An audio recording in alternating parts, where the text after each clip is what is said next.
नाच बंदरिया नाच, नाच नाच बंदरिया नाच। ले ले मम्मी का फोन ले ले ले। Watching this video. आपको सिर्फ ऐसे अपना मोबाइल खोलना है, अपने मोबाइल को ऐसे मोबाइल के अंदर ऐसे खोल लो। व्हाट्सएप ला आपको कैसे बनाना है, आपको ऐसे करके वीडियोस, फिर आपका ये आएगा तो आपको ये दबाना है, फिर ये दबाते दबाते दबाते दबाते आपको इस साइड आना है, फिर इस साइड दबाना है, फिर इधर से ऐसे, फिर ऐसे ऐसे आपको डालना है, फिर आपका ये खुल पेट्रोल पंप पे डालकर लोगों को पेट्रोल बेचने लगा। अरे बेटा बन गया IAS ऑफिसर। हिंगनघाट नाम के गांव में गणपतराव नाम का एक मोची रहता था। गणपतराव की पत्नी थी नर्मदा और बेटे का नाम मंजू था। वो अपनी थोड़ी सी कमाई से उन तीनों का पेट भर पाता था, पर मंजू को नहीं पाता था। पर मंजू की एक दोस्त थी पूजा। पूजा के परिवार काफी धनवान थे, पर उस लड़की को मंजू बहुत पसंद था।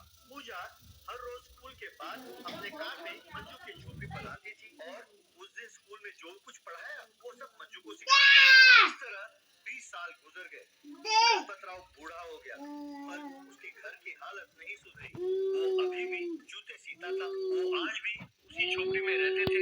एक दिन पूजा मंजू से, मंजू, मैंने कई बार तुम्हें कहा है कि तुम्हारी पढ़ाई के लिए मैं पैसे देती हूँ, पर तुमने कभी नहीं लिया। अब मैं आगे पढ़ने के लिए अमेरिका जा रही हूँ। इतने दिन जो मैंने तुम्हें सिखाया उससे तुमने डिस्टेंस एजुकेशन से डिग्री प्राप्त किया। अब मुझे चिंता ये है कि तुम आगे क्या करोगे। तुम चिंता ना करो पूजा, ज्ञान पैसों से ज्यादा बड़ा होता है और तुमने वो मुझे दिया है। मैं तुम्हारा ये एहसान जिंदगी भर नहीं भूल सकता। तुम खुशी खुशी जाकर अपनी पढ़ाई पूरी करके आओ, मैं कुछ ना कुछ कर लूंगा। पूजा की आंखें नम हुई और वो वहाँ से चली गई। पिताजी को इस बुढ़ापे में भी जूते सीते हुए देखकर मंजू बहुत दुखी होता था। उसने फैसला किया कि घर की जिम्मेदारी अब वो संभालेगा। उस दिन से मंजू अपने पिताजी को पास बिठाकर वो खुद जूते सीता था और जूते पॉलिश करता था।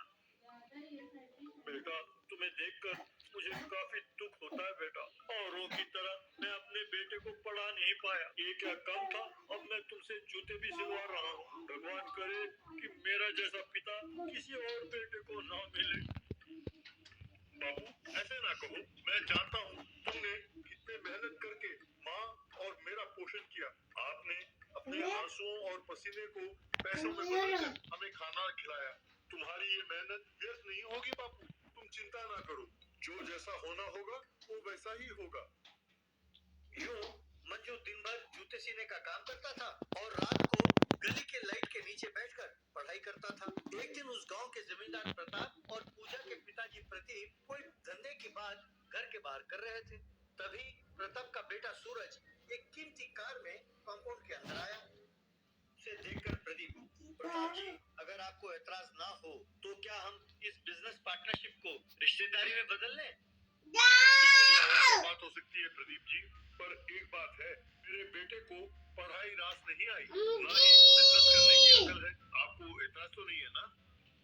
पढ़ाई की क्या जरूरत है, पैसे हैं, यही काफी है। मुझे 100% मंजूर है। एक दिन सूरज कार में जाते जाते मंजू के जूते की दुकान के पास आकर रुका। सूरज मंजू से, ये बाटा कंपनी वालों ने बनाए हैं, इनकी कीमत 2 लाख रुपए है, ध्यान से पॉलिश करना, कहकर उसके कंधे पर पाँव रखा।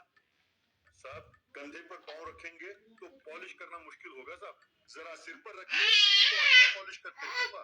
तब सूरज ने जोर से लात मारा। मंजू लोग जो ज्यादा में रखा तभी गुस्सा आ गया। पॉलिश तुम अपने जीभ से चाट कर करोगे, ये तो तुम्हारे आगे फंसे एक करके तुम्हें इस गांव से बाहर कर दूंगा। हताश होकर मंजू ने अपने जीभ से चाट कर उसके जूते का पॉलिश किया। ये देखकर गणपतराव बहुत दुखी हुआ। एक साल बाद पूजा अमेरिका से पढ़ाई कर लौटी। तब प्रदीप ने पूजा को रिश्ते के बारे में बताया। पूजा समझ नहीं पाई कि वो क्या करे। पूजा तुरंत गणपतराव के पास आई और मंजू के बारे में पूछा। पता नहीं बेटा, 6 महीने पहले मैं शहर जाता हूँ कहकर वो यहाँ से चला गया।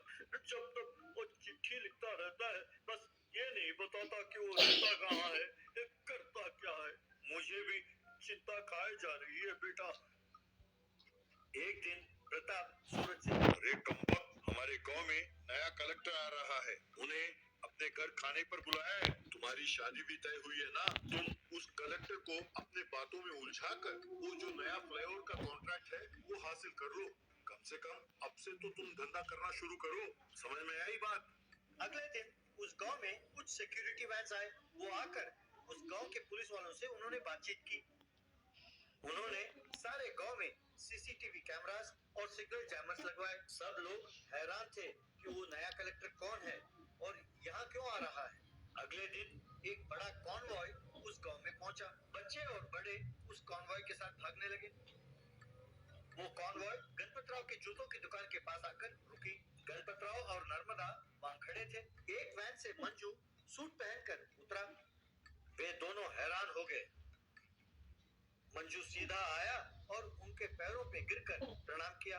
माँ, बाबूजी, अब आप जूते सीने वाले नहीं हो, अब आप आईएएस ऑफिसर के माँ बाप हैं। उनकी आंखों से आंसू छलकने लगे। दोनों ने उसे गले से लगा लिया। बाद में मंजू जमींदार के घर गया। वहाँ प्रताप, प्रदीप, सूरज और पूजा खड़े थे। मंजू गाड़ी से उतरा। उसे देखकर पूजा की खुशी का ठिकाना नहीं रहा। सूरज के पसीने छूटने लगे।